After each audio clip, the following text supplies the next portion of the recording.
손실극복 프로젝트 나만 믿고 따라와 2부 시작하겠습니다. 오늘 문서진 대표님, 또 박준현 운영형님 함께하고 있고요. 2부에서도 종목 진단은 계속됩니다. 궁금하신 종목명, 매수가, 비중, 지금 토마토증권통 유튜브 채팅창에 남겨주시고 2부에서 전화 주시면 조금 더 자세한 이야기 풍성하게 나눠볼 수 있습니다. 02-325-8200번, 325-8200번으로 문의 전화 주시길 바라겠습니다. 자, 그러면 첫 번째 종목은요, 사전 접수 종목으로 시작을 합니다. 우리 4380님이 보내주신 LG화학에 대해서 두 분의 의견을 모두 들어볼 텐데요. 일단 매수하신 가격은 62만 700원이고요. 비중은 20% 가지고 있습니다. 지금 31% 정도 손실을 보고 계신 상황이죠. 매수하신 이후에 지금 계속해서 LG화학 주가도 흘러내리고 있는 상황이고요. 이제 최근에는 40만 원도 깨고 내려가면서 38만 원까지 최저점 찍고 지난주부터 그래도 약간의 반등이 나오고는 있습니다. 이제 42만 원까지는 끌어올려와 있는 상황인데 아직 좀 손실이 많이 메꿔야 될 폭이 크죠. 일단 몇 번 LG화학을 통해서 수익 실현도 하시다가 작년 8월에 다시 한번 들어가셨는데 이제 그때부터는 좀 분위기가 바뀌었습니다. 전망이 좋다고 생각을 했는데요. 계속 마음고생을 하고 있습니다. 손절하기는 억울합니다. 지금 시점에서 물타기를 해도 되는 건지 아니면 계속 쭉 가지고 있다 보면 매수가까지는 올 수 있을지 궁금합니다. 라는 질문도 함께 남겨주셨네요. 이제 최근에는 기관들이 좀 계속해서 사면서 주가를 끌어올렸고요. 외국인은 또 꾸준히 계속 이 종목을 팔고 있더라고요. 나는 이렇게는 손절할 수 없다. 왜냐면 내가 이미 LG화학으로 몇 번의 수익을 봤기 때문에 꼭 수익으로 빠져나올 수 있기를 한번 방법을 찾아보도록 하겠습니다. 자, 그럼 먼저 박준현 운영형님, LG화학 투자 의견 매도할까요? 보유할까요? 네, 보유입니다. 보유고요. 문서진 대표님은요? 저도 보유입니다. 보유입니다. 그러면 수익의 기회가 있는 걸까요? 어떻게 보세요? 예, 좀 기다리면 절대 손실한 주식은 아니죠. 그래요? 예, 아닌데 단기적으로 지금 이것도 이제 2차 전지 쪽이니까 예, LG화학이 매출액이 작년도 그 연간 5조 원이었고요. 예, 근데 그 중에서 LG에너지솔루션이 그 지분 81.8% 갖고 있으니까 연결 기준으로 반영이 좀 돼서 LG에너지솔루션이 작년 매출액이 33조 원이니까 다른 쪽의 매출액이 그 약 22조 원 정도가 어디 쪽이냐? 화학 쪽이 봤더니 18조 원.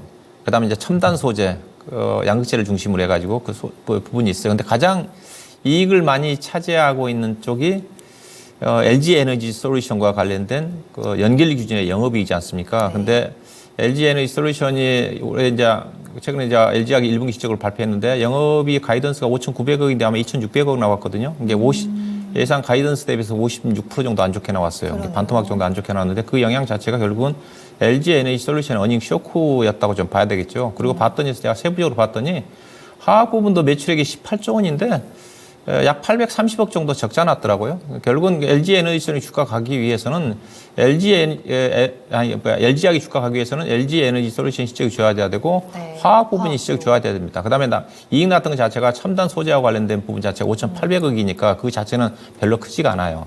그러면 LG화학이 주가를 결정하고 자체는 화학 부분하고 LG에너지솔루션에 대한 배터리 사업 부분에 대한 이익인데 근데 이거는 1분기 때 상반기 때까지 기대할 게 없어요. 일단 LG에너지솔루션이 이번 실적도 안 좋게 나왔지만은 최근에 작년 4분기 실적 발표 이후에 올해 1분기와 2분기 실적 전망을 보면 쇼킹합니다.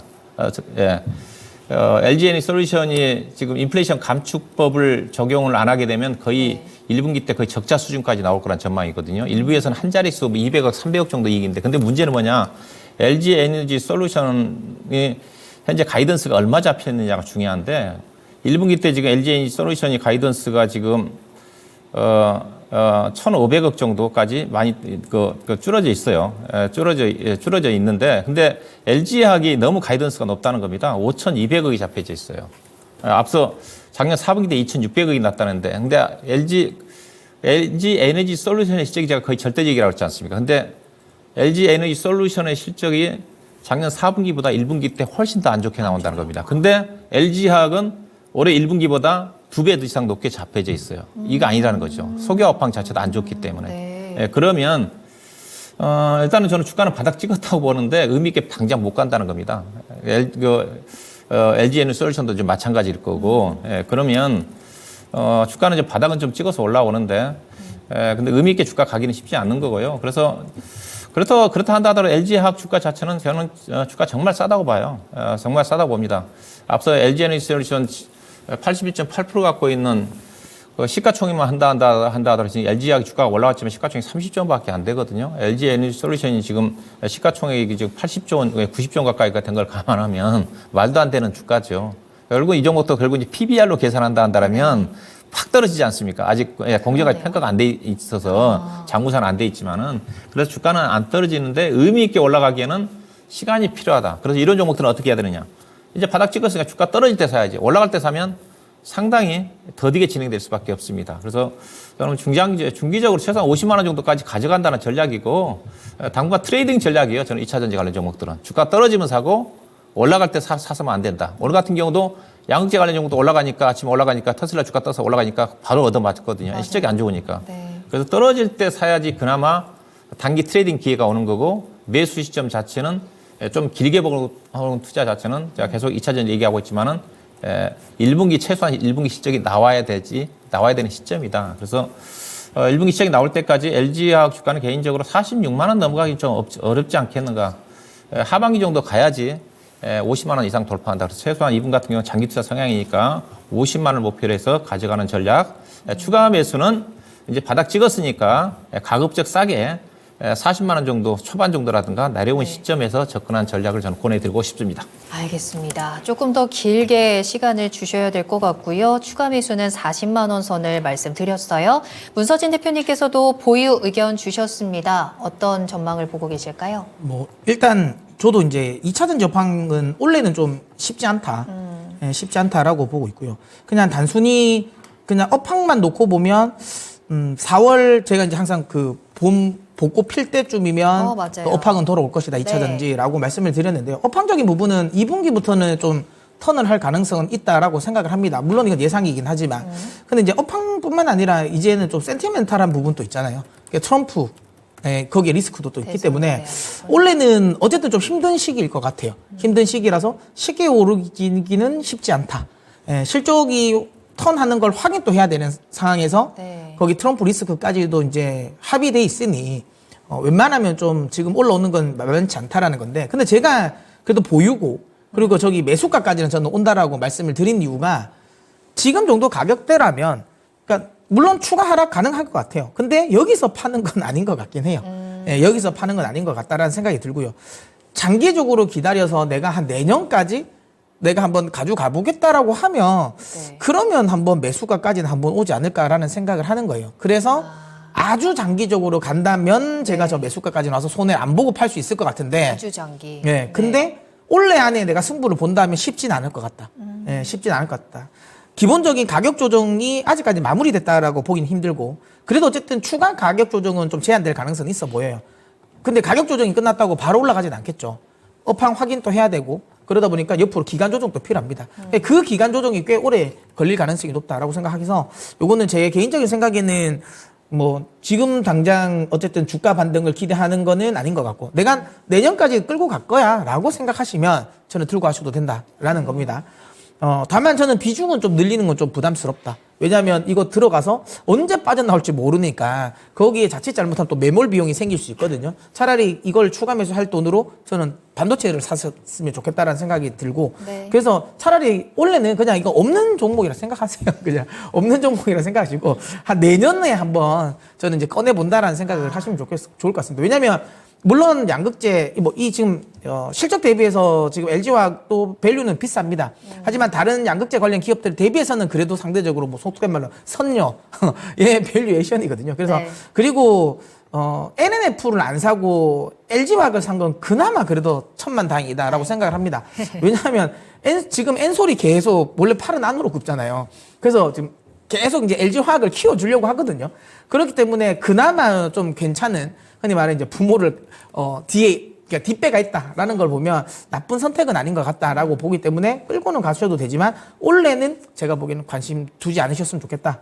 만약에 회복되는 시기는 내년 정도라고 생각하고요. 다시 한번 말씀드리지만 여기서 돈을 더 추가하는 것보다는 차라리 여기를 물타기 할 돈으로 차라리 저는 반도체를 사시는 게 조금 더 그러니까 포트폴리오 퍼포먼스 측면에서 훨씬 더 낫지 않을까라고 생각합니다. 그럼 가격 전략을 확실하게 정리를 하면 길게 가져갔을 때는 목표가를 그럼 딱 본전까지 보시는 거예요? 네, 길게 62만 원? 보면 본전까지는 손절은? 네.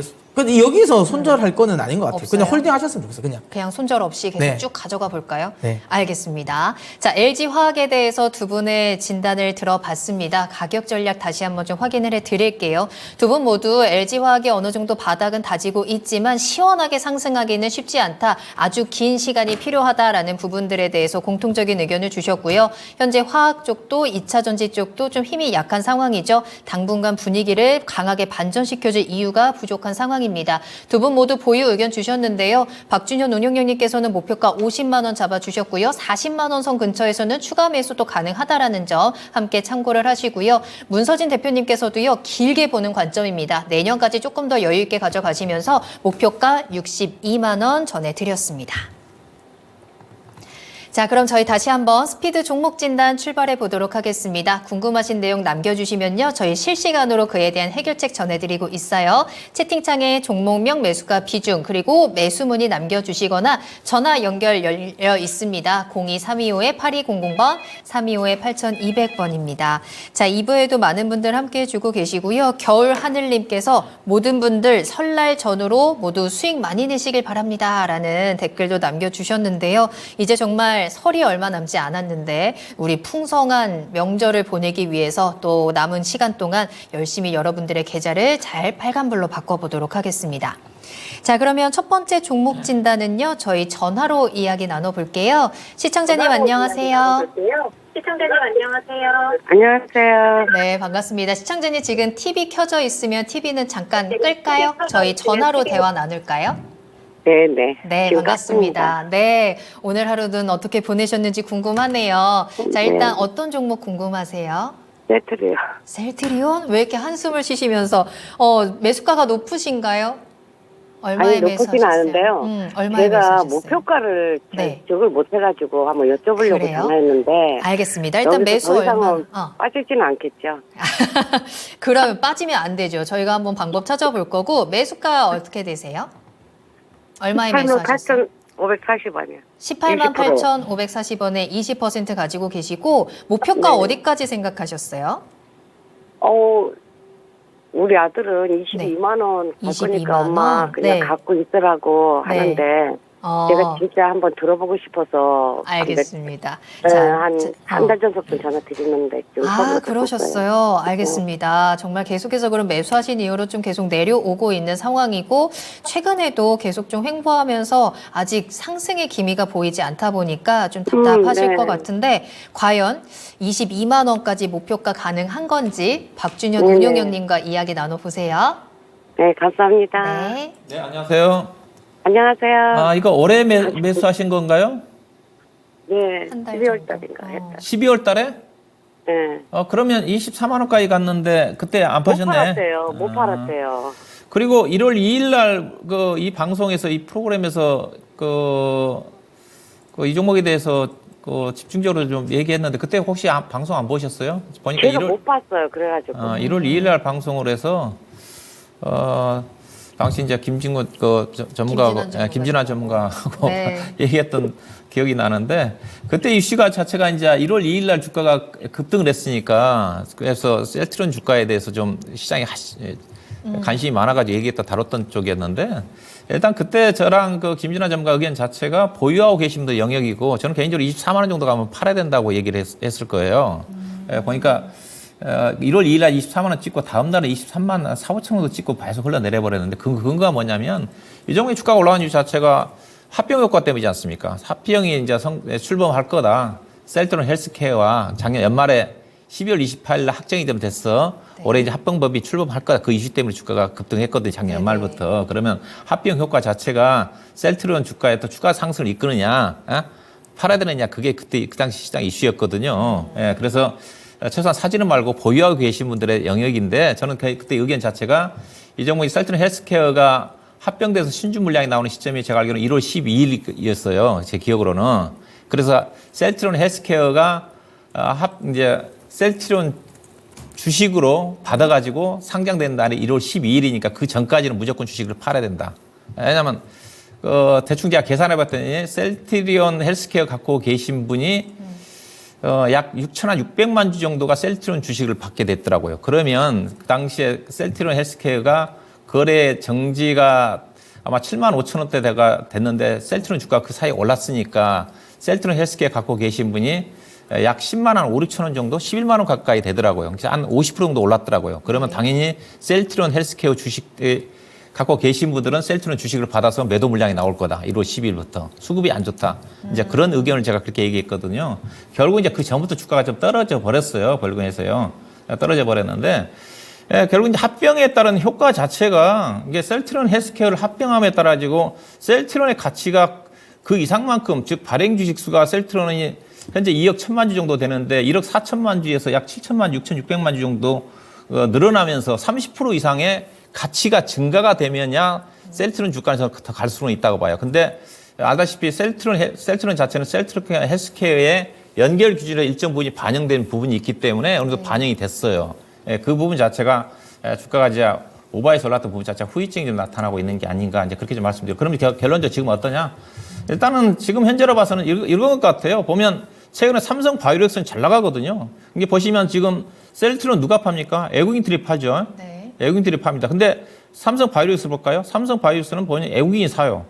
계속 사고 있죠. 1월 19일부터 해서요. 제가 보기에는 왜냐하면 애국인 투자가 입장에서는 셀트리온하고 삼성 바이오렉스 두 종목을 저는 가지고 가기 쉽지 않다고 봐요. 한 종목에 집중할 가능성이 큽니다. 그러면 제가 보기에는 셀트리온을 지금 팔아가지고 셀트리온 삼성 바이오렉스로 좀 교체를 하고 있는 게 아닌가. 현재 수급상으로 그런 생각이 좀 들어요. 그러면 그래서 지금 그다음 최근에 이제 아직 셀트리온 실적 발표를 안 했는데 삼성 바이오렉스 실적 발표를 했거든요. 실적 상당히 좋게 나왔는데 실적 성장률로 따지면 삼성 바이오렉스가 조금 높습니다. 근데 지금 밸류로 따지면 당연히 이제 셀트리온하고 삼성 바이오렉스가 지금 PER이 50배면 셀트리온 헬스케어가 지금 약 한 5, 6배 정도 되는 수준이니까 충분히 아무래도 삼성 바이오렉스가 프리미엄을 받아야 되는 거니까 어느 정도 좀 그 정도 적정한 갭이라고 좀 봐요. 근데 삼성 바이오렉스가 올라가고 있기 때문에 셀트리온은 제가 보기에는 추가적으로 하락은 안 할 것 같아요. 다만 합병으로 인한 물량 증가에 대한 그 부분 때문에 상당 기간 고전할 것 같다. 그래서 이 종목은 현재 주가는 전기로도 뭐 17만 현재 가격대는 저점이라고 좀 보고 있는 쪽이고요. 60일선에서. 그래서 올라가기는 상당히 좀 더디지 않겠는가. 시청자님 22만 원 잠깐 얘기한 것 같은데 그 정도까지는 길게 보면 갈 겁니다. 왜냐하면 셀트리온 재료가 좀 상당히 많이 있으니까 또 실적도 예상보다 성장률 자체가 더디지만 무난하게 성장을 하니까 그래서 목표는 최근에 이제 올해 연초에 형성됐던 24만 원 정도는 상당히 오랫동안 좀 고점 형성될 가능성이 크지 않겠는가. 그래서 현재는 개인적으로 매매한다 한다면 요금은 17만 원 초중반에 사가지고 네. 21, 2만 원 정도에서 대응하는 전략이 좀 필요하지 않겠는가. 보유 의견이고 22만 원 정도까지 가져가자. 그렇게 좀 말씀드려야 될 것 같습니다. 네, 시청자님 일단 22만 원까지는 갈 수는 있는데요. 조금 천천히 갈 것 같다라고 말씀해 주셨거든요. 좀 답답했던 부분 해결이 되셨을까요? 네, 감사합니다. 네, 시간이 걸리겠지만 목표가까지 응원하겠습니다. 오늘 감사합니다. 고맙습니다. 네. 자, 계속해서 다음 상담 이어갈게요. 유튜브에서 한강님께서 보라뱅커님 화이팅입니다 라고 하시면서 종목 상담 신청해 주셨는데요. 포스코 퓨처엠 한번 살펴보겠습니다. 매수가는 26만 8,500원이네요. 비중 22% 가지고 계시고요. 포스코 퓨처엠 오늘은 25만 4천 원에 거래 마쳤고요. 지금 차트를 보셔서 아시겠지만 최근에 좀 계속해서 하락하는 모습입니다. 이제 23만 원이 이제 최저점인데 이 부분을 또 깨면 안 될 것 같거든요. 시청자님께서도 올라갈 수 있을까요? 라면서 진단 신청하셨는데 포스코 퓨처엠 다시 한번 좀 방향을 바꿀 수 있을까요? 방향을 바꿀 수 있는 것 같은데 네. 시기의 문제일 것 같아요. 문제고. 그래서 앞서 제가 LG화학 말씀드린 거랑 같은 맥락이긴 합니다. 그러니까 올해는 조금 쉽지 않지 않을까라는 생각을 하고 다만 양극재 관련 기업 내에서는 저는 포스코 퓨처엠이 저는 탑픽이라고 봅니다. 그러니까 왜냐하면 결국에는 포스코 홀딩스, 그러니까 이 포스코 그룹을 통해서 나오는 이 수직 계열화가 굉장히 잘 돼 있거든요. 그래서 리튬을 받아오는 것부터 해서 가공해서 가지고 오는 것들, 그다음 전구체 사업 이런 것들 대부분 다 흔히 말하는 그 가격, 그러니까 원재료를 가지고 올 수 있는 가격 경쟁이 굉장히 있는 회사거든요. 네. 뭐 그런 거 감안하면 되게 좋은 회사는 맞는데 계속 말씀드리지만 지금 양극재 관련 기업들이 갈 시점이 아니라는 거죠. 그러니까 실적에 대한 우려감이 분명히 있으니까 이게 쉽지가 않다. 그리고 실적 대비해서 또 워낙 좀 지금 밸류가 지금 좀 높은 상황이다 보니까 물론 예전에는 이게 그러니까 작년 상반기까지만 하더라도 그게 크게 문제가 되지 않았어요. 왜냐하면 실적은 더 계속 좋아질 것이고 네. 그다음에 그 리튬 가격 같은 이 원자재 가격도 그때 당시만 하더라도 안 꺾일 것 같았거든요. 그리고 전기차의 수요도 안 꺾일 것 같았는데 어쨌든 이런저런 지금 이슈들이 또 생기다 보니까 쉽지는 않은 것 같다. 근데 저는 그런 생각을 해요. 이게 어떤 산업이 한번 크게 큰 성장을 하려면 중간에 흔히 말하는 티핑 포인트가 좀 생기긴 하거든요. 근데 지금은 그 포인트 구간이라고 봐요. 그러니까 배터리가 계속 비싸면 전기차 침투율이 그렇게 빨라질 수가 없어요. 그러니까 결국에는 배터리 가격이 하향 안정화되는 건 네. 장기적으로 보면 배터리 산업에 그러니까 전기차 점유율을 그러니까 침투율을 높이는 요소가 되기 때문에 좋은 건 맞습니다. 근데 이제 그 과정이요. 지금까지는 P가 안 줄었거든요. 계속 올라가고 Q도 안 줄었어요. P와 Q가 같이 성장하는 과정이었다면, 근데 지금은 이제 P가 빠지면서 이제 Q의 성장에 대한 부분은 이제 봐야 되는 시기인 거예요. 근데 아직까지는 Q가 성장하는 게 안 보이니 이제 시장에서는 지금 이제 이 양극재 2차 전지 관련 종목들에 대한 관심이 없는 건데, 뭐 계속 강조드리지만 한 내년 정도가 된다면 뭐 이 흔히 말하는 이제 Q가 늘어나는 거에 대한 기대감이 있을 겁니다. 특히 올해 이제 하반기로 가면 주요 이 메이커, 그러니까 자동차 완성차 메이커들이 새로운 또 이 전기차를 많이 내요. 지금은 전기차를 사고 싶어도 모델이 한정적이다 보니까 선택의 폭이 좀 좁습니다. 그러다 보니까 전기차 잘 안 팔리는 것도 있습니다. 근데 네. 이제 하반기에 되면 또 전기차를 또 신모델이 또 많이 나오니까 또 소비자의 선택의 폭이 넓어지고, 그리고 가격도 지금 뭐 테슬라도 지금 저가 이 자동차 지금 전기차를 또 내려고 하잖아요. 네. 경험이 중요한 것 같아요. 그러니까 이런 거죠. 내가 물론 세컨카를 전기차로 살 수는 있어요. 근데 맞아요. 이거 메인카를 전기차로 살려면 그게 굉장히 이게 좀 애매하거든요. 왜냐하면 중고 가격이라 많은 걸 또 생각해야 네. 되잖아요. 그럼 이건 경험이 굉장히 중요한데, 그러면 그런 경험을 하지 않았는데 막 7천만 원, 8천만 원짜리를 사기는 쉽지 않잖아요. 그러다 보니까 그 경험이 중요하고 그 경험을 시켜주는 게 제가 보기엔 좀 약간 저가형 라인업인 것 같아요. 그래서 이 저가형 라인업들이 좀 나오고 나면 거기서 전기차에 대한 경험을 많이 하면 생각보다 tas을 때 괜찮은데라는 경험을 하면 그때부터 이제 조금씩 더 늘어날 가능성이 높다. 전기차 이 판매량은 늘어날 가능성이 높다고 봅니다. 결국에는 그 시간의 문제이라고 저는 생각이 들고요. 네. 어쨌든 지금 구간에서는 좀 반등하기는 좀 쉽지 않다. 추세 예전의 흐름은. 근데 매수가가 생각보다 안 높으시거든요. 그래요. 그런데 트레이딩 관점에서는 수익을 낼 수 있고 나오실 것 같아요. 그러니까 어쨌든 많이 빠졌어요. 뭐 실질적인 밸류가 비싸다고는 하지만 기술적으로도 너무 많이 빠졌습니다. 과매도권은 맞거든요. 분명히 저점 인식해서 저가 매수 들어오는 세력들은 있을 것 같고요. 기술적 반등 나올 거라 봅니다. 일단 30만 원까지의 기술적 반등은 충분하지 않을까라는 생각을 해서 30만 원이 오면 저는 절반 정도 입절을 하셨으면 좋겠고요. 나머지 절반은 한 35만 원까지 한 번 더 왔을 때 최종 입절하셨으면 좋겠다. 35만 원을 넘기는 건 좀 쉽지 않은 상황인 것 같아서 저는 30만 원 오면 절반 입절, 나머지는 35만 원에서 절반 입절 하셨으면 좋겠고요. 만약에 여기 작년 11월 저점 23만 원이 있거든요. 이거 네. 만약에 깨지면 이때는 손절하십시오. 왜냐하면 이렇게 되면 다음 저점이 너무 미칩니다. 이렇게 되면 다음 저점은 18만 원까지를 내려가야 되거든요. 네, 그렇기 때문에 만약에 23만 원 이탈된다면 그때는 손절한다. 이렇게 생각하시고 대응하셨으면 좋겠습니다. 네, 다행히도 매수가가 높지 않아서 충분히 수익에 대한 대응이 가능합니다. 30만 원 반등 시 절반 정도 수익 실현하시고 최종 목표가는 35만 원 전해드렸고요. 23만 원 손절가도 꼭 확인하시길 바랍니다. 자, 다음 상담은요. 저희 태광산업 살펴볼 건데요. 이 종목도 이번 주 주가 흐름이 만만치가 않았죠. 일단 오늘은 1% 정도 상승을 하면서 82만 3천 원에 거래 마쳤는데요. 시청자님 매수하신 가격은 72만 1천 원이고요. 비중은 또 50%로 가득 담으셨습니다. 매번 너무 감사합니다라고 하시면서 요새 저 PBR주가 강세인데 태광산업 더 가져가도 될까요? 라고 하셨어요. 뭐 물론 강세기는 하지만 이 종목 진짜 요 며칠 사이에 너무 많이 급등을 했거든요. 지금부터 전략을 어떻게 짜야 할까요?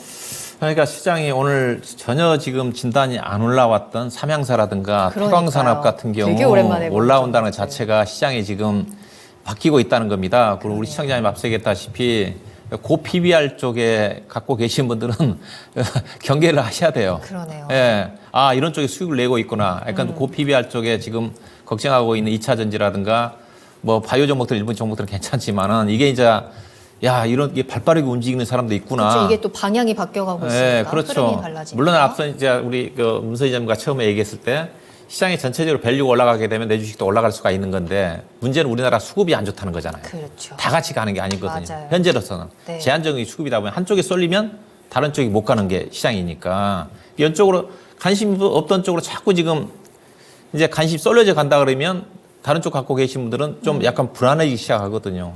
자, 이분 같은 경우는 지금 50%를 실었다는 건데 태광산업을 네. 대표적인 자산주거든요.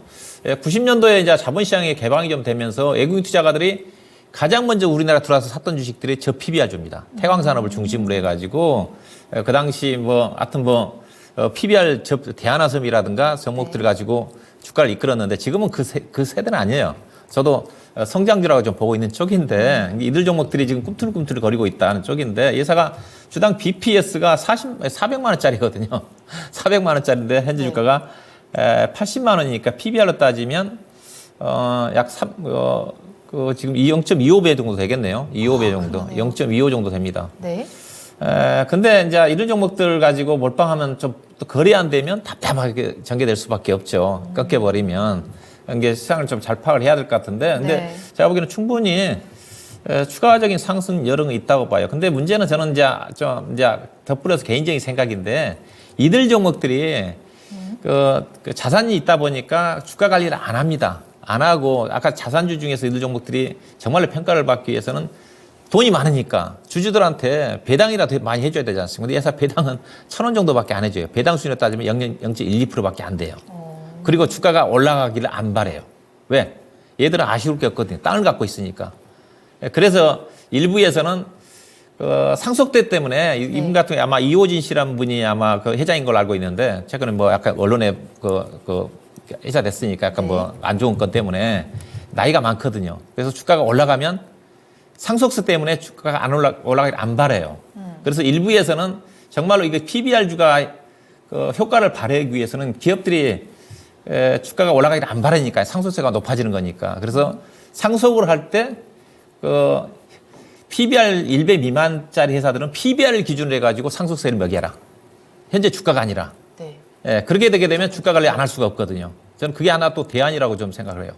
그러니까 PBR이 1배 이상짜리는 그냥 PBR로 현재 가격으로 하든지 상속세를 매겨야 되는 거고 PBR 1배짜리 아래에 있는 주식을 상속을 할 때는 자산 가치 정도에 해당되는 것을 측정을 해가지고 상속세를 먹이면 주가가 좀 많이 올라가지 않겠다 생각이 좀 드는데 자 개인적인 거 이거 그러면 태광산업 어떻게 해야 되느냐 충분히 추가적인 상승이 가능할 것 같습니다. 거래량이 조금 늘어나고 있는데 현재 오랫동안 분위기는 안 탔던 주식이라 아마 110만 원, 5, 6만 원 정도까지는 목표 주식을 아마 50%를 얼마 샀는지는 모르겠지만은 워낙 이제 단가가 센 주식이고 뭐 거래량이 오늘 뭐 3만 주 가까이가 거래가 좀 됐네요. 충분히 아마 110만 원 정도까지는 상승 가능성이 염두에 두시고 왜냐면 이런 종목들은 올라가더라도 소리 소문 없이 가거든요. 그 정도까지는 가능하지 않겠는가 생각이 좀 되고요. 네. 그리고 만약에 비중이 좀 많아서 이탈을 하게 되게 되면 예전에 78만 원 정도 이탈을 하게 되면 약간 반 정도를 좀 현금화 해가지고 오랫동안 잠길 수가 있는 거니까 그런 또 전략도 좀 필요하지 않겠는가 그렇게 좀 보시면 될 것 같습니다. 네, 지금 강하게 좀 수급이 들어오면서 지금 이제 100만 원을 목전에 앞두고 있습니다. 이 강세를 이용해서 수익을 잘 보고 나오시면 될 것 같고요. 110만 원까지 가능성 열려 있고요. 78만 원 이탈 시에는 또 수익을 챙겨 나오시는 전략도 참고하시길 바라겠습니다. 자, 다음 종목은요. 우리 페가수스님께서 문서진 대표님 팬입니다. 라고 하시면서 종목 상담 남겨주셨는데요. 제이스택입니다. 13,300원이 매수가고요. 비중 15% 담으셨어요. 13,300원이면 굉장히 오랫동안 가지고 계셨더라고요. 2020년이 13,000원 가격대가 마지막이었습니다. 그 이후로 계속해서 좀 5,000원까지도 내려갔었던 종목인데 그래도 다시 12,000원까지 또 끌고 올라오기도 했거든요. 근데 이제 시청자님께서는 며칠 전에 좋은 리포터도 나온 것 같고 또 이제 올해는 실적이 조금 더 나아지지 않겠느냐. 길게 끌고 간다면 목표가까지 매수가까지 가능하지 않겠느냐라는 이제 희망과 기대를 가지고 있습니다. 최근에 좀 많이 끌고 올라오기는 했는데요. 13,000원대까지 가능할까요? 개인적으로 선호하는 종목은 좀 아니거든요. 왜냐하면 이게 그게 장점일 수도 있고 단점일 수도 있는데 저는 이런 종목을 보고 약간 주식계의 김밥 천국이라고 하거든요. 그래요? 그러니까 이것도 하고 저것도 네, 하고 다 이런 해요. 건가? 그래서 그거에서 각각의 위치에서 뭔가를 잘 못하진 않아. 음. 다 괜찮긴 하는데요. 그러다 보니까 뭔가 특색이 없어요. 제이스택은 뭐 예전에는 사실 디스플레이 본딩 관련 쪽에서 어쨌든 힘을 많이 가장 썼던 회사이긴 하거든요. 네. 뭐 근데 그 비중도 아직까지 또 많습니다. 근데 디스플레이 산업 자체가 지금은 그렇게 성장하고 있는 산업이 아니니까. 아니죠. 어쨌든 근데 그것도 한 20% 정도 차지하고 있고요. 근데 반도체 세정이라든지 워터젯 관련 부분에 또 매출도 있어요. 그 반도체 비중도 있긴 한데 이게 또 반도체 핵심 장비냐 그건 아니에요. 근데 어쨌든 그것도 20% 가지고는 있어요. 그러다가 이제 차세대 어찌 보면 좀 이 드라이브를 걸려고 하고 있는 2차 전지 관련 쪽에 이제 이 물류 운송 그 로봇 이쪽을 좀 요즘에 육성하고 있거든요. 근데 이거는 아시겠지만 좀 최근에는 또 로봇도 그렇고 특히 2차 전지도 약간 모멘텀이 꺾여버렸잖아요. 그러니까 좀 다 애매모호해져 버렸어요. 그 이걸 주가가 명확하게 말을 합니다. 예를 들어 만약에 이게 시장에서 2차 전지 종목이라고 봤으면 작년 상반기 때 이렇게 움직였으면 안 되죠. 훨씬 더 강하게 갔어야 돼요. 만약에 이 종목을 반도체로 봤다면 지금 이렇게 지금 움직이면 안 되죠. 가야죠, 그쵸? 훨씬 더 많이 갔어야 되죠.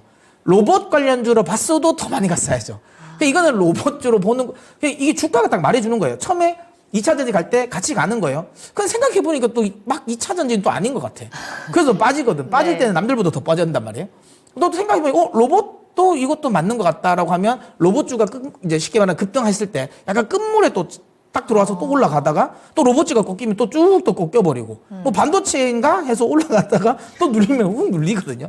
종목이 좀 애매모호한 종목입니다. 그래서 리포트가 좋은 건 나오긴 했는데 뭐 개인적으로는 뭐 이 2차 전지 그다음에 이제 스마트 팩토리 관련 쪽은 원래 모멘텀이 강할 수 있을까라는 생각을 합니다. 근데 그건 있어요. 대신 이거 주가를 보면 8,000원 안 깰 것 같긴 해요.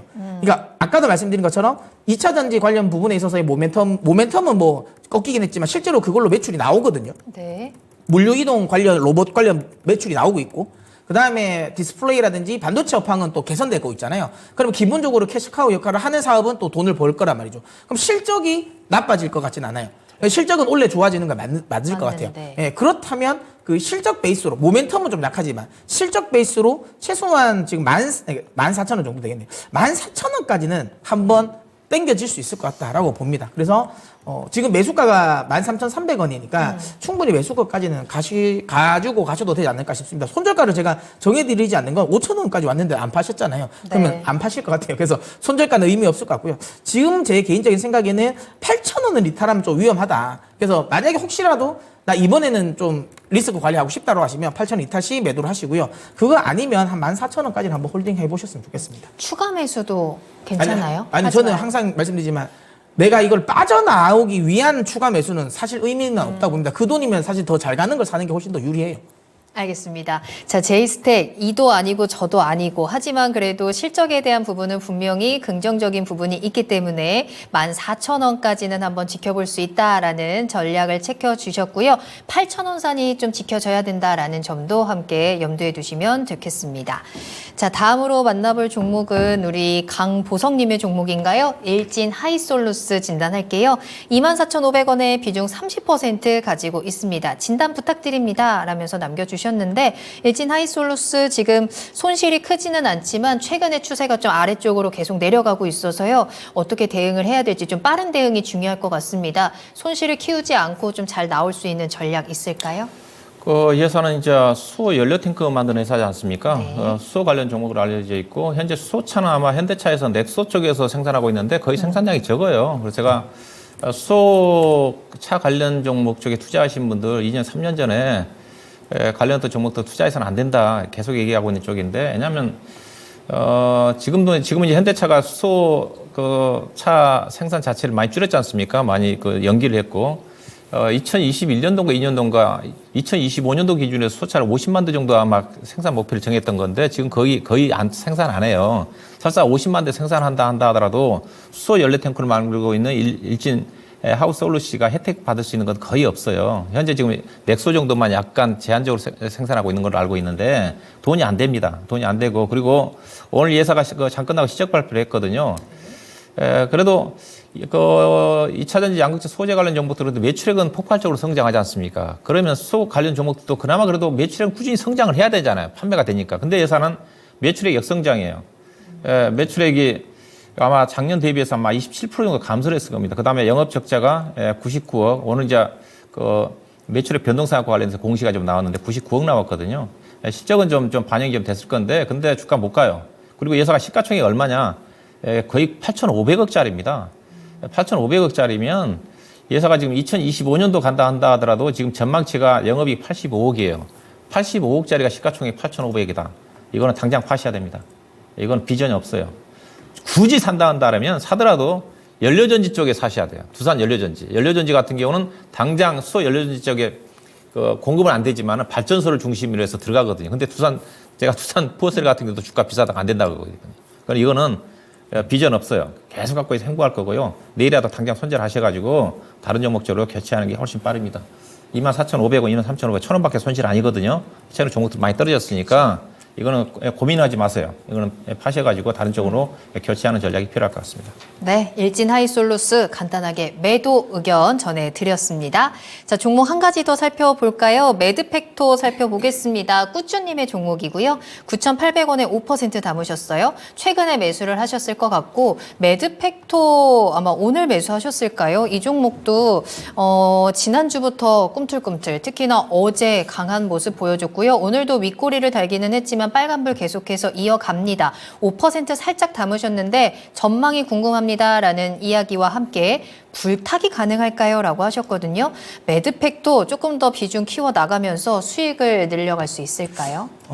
저는 개인적으로 요즘에 원래 제가 바이오를 안 하던 사람이었는데 최근 들어서 제가 바이오를 좀 말씀을 원래 괜찮다라고 저는 생각을 하고 있는데 중요한 건 바이오도 다 가지는 않을 것 같아요. 당연하죠. 예, 바이오는 섹터에서 기본적으로 저는 뭐 비만 치료제라든지 아니면 ADC 관련 종목이 제일 강할 것 같아요. 거기에 뭐 지금 바이오시밀러라든지 아니면 이제 CDMO까지만 괜찮을 것 같고요. 나머지는 그냥 그들이 가면서 같이 덩달아 가는 게 아닐까라고 생각을 합니다. 물론 매드팩토는 지금 이제 대장암 전이성 대장암 치료제 관련 쪽이 지금 키트루다랑 이제 병용 임상 관련 이제 3상을 지금 넘어가고 있거든요. 그래서 3상 승인이 됐다라는 거는 분명히 호재가 맞아요. 근데 우리는 다들 알고 있습니다. 그렇게 해서 중간에 얼마든지 엎어질 수 있는 가능성이 많다라는 거를 감안하면 그거를 믿고 가는 건 좀 쉽진 않다라고 보고요. 어쨌든 시장에서 지금 그러니까 바이오 내에서 메인 테마는 아니에요. 예전에는 항암제가 굉장히 메인 테마긴 했는데 요즘에는 항암제도 그냥 항암제를 하면 안 돼요. ADC가 접목이 돼야 돼요. 네. 그러니까 그런 약간 이런 뭔가 조금 더 구체적으로 들어가는 네, 좀 이슈가 있는 종목을 해야지 흐름이 나오는 거지. 요거는 제가 보기엔 조금 불안하다. 예, 그리고 이제 주가도 보시면 아시겠지만 거의 그냥 수직 낙하를 했거든요. 이 말은 뭐냐면 계속 좀 흔히 말하는 시장의 신뢰를 계속 잃었다라는 거예요. 할 때마다 어느 정도 만약에 임상 관련 부분을 계속 이걸 모멘텀을 만들어줬으면 네. 뭐 알테오젠이라든지 아니면 최근에 레고캠 바이오라든지 아니면 뭐 그 오스코텍이라든지 이런 회사들 같은 경우는 이렇게까지는 안 빠지거든요. 그러니까 이게 그만큼 이 장기간 동안 있으면서 계속 신뢰를 회복을 못했다라는 거니까 지금 와서 이게 회복을 할까라는 건 지켜봐야죠.